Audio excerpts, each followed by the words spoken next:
Jacksons are taking over. Here we are. We've got TJ and Taj and Taryll. Good morning to all of you. Good morning. The sons of Tito Jackson and Dee Dee, who are now starring in their own reality show, The Jacksons Next Generation. Here's Taj with their grandmother, Katherine Jackson. I'm thinking about doing a documentary, shining a light on the truth about my uncle. About Michael? About Michael. Okay. We are a family, a loving family, but no one sees that, you know. They only see headlines. If they say something about you, or if they say something about Uncle Michael, I get defensive about the legacy. But I'm scared I might do more damage than good by doing this. It's not easy listening to the media, especially listen to lies. You have to remember one thing.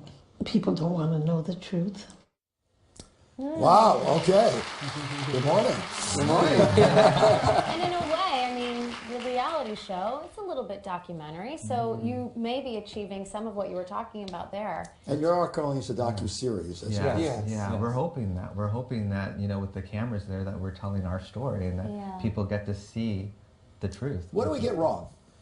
Gosh. You know, I just think there's an easy way out for a lot of media to sensationalize it. I mean, I understand it. It's all about clicks and getting eyeballs. So I think sometimes sensationalizing, it's like the game Operator. You know, you say it one time, by the time you get to the end, it's completely And give us the worst version. Give us the worst version. You know what a telephone is? Yeah. Call I don't remember that game, but I do. And the worst version plays bigger. It's Yes. and it gets sensationalized to the point where it's not even the truth, and it can hurt as family, and you know, we're just trying to set the record straight and give people a real look of what it's like. And you feel, has it gotten any better now? I mean, when Michael was living, obviously, and then in the wake of his death, you know, things were crazy. Yeah. Do you feel like things have calmed down a little bit for your family, or do you still get that sense that the media is just all over you? I think it's harder now because social media, it travels so much faster now. And you know, everyone's got iPhones or phones, and they're so quick to tweet or Instagram, and it's like they run with the wrong message or the wrong information, and before you know it, people start thinking it's true. You know, it was crazy when your uncle died, but it was crazy before that. It was always crazy. It was always out there. All right. I have to do a personal admitting here. When you were a little kid. And I do want to say something about your mom. Your mom, who tragically died so young.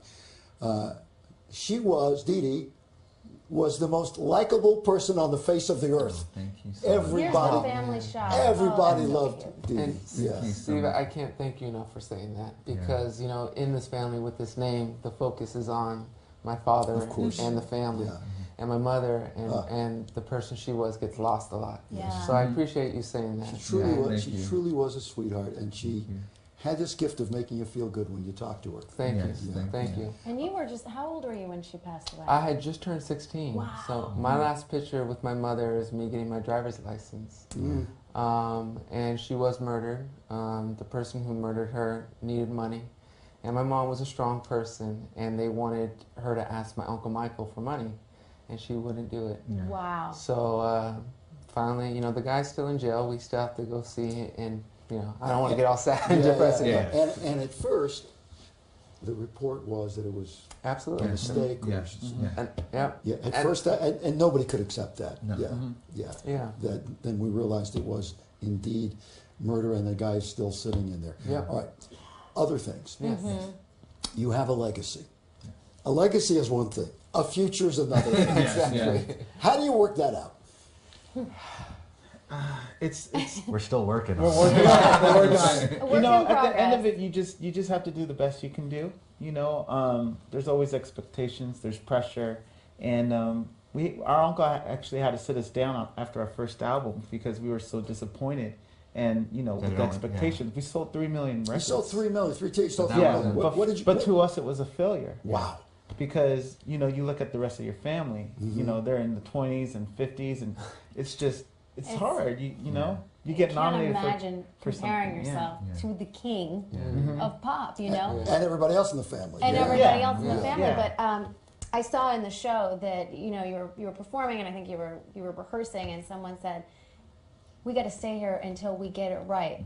You think about everyone else in the family. They would have stayed here until it was right. How often do you think about your uncle and you think about the comparison?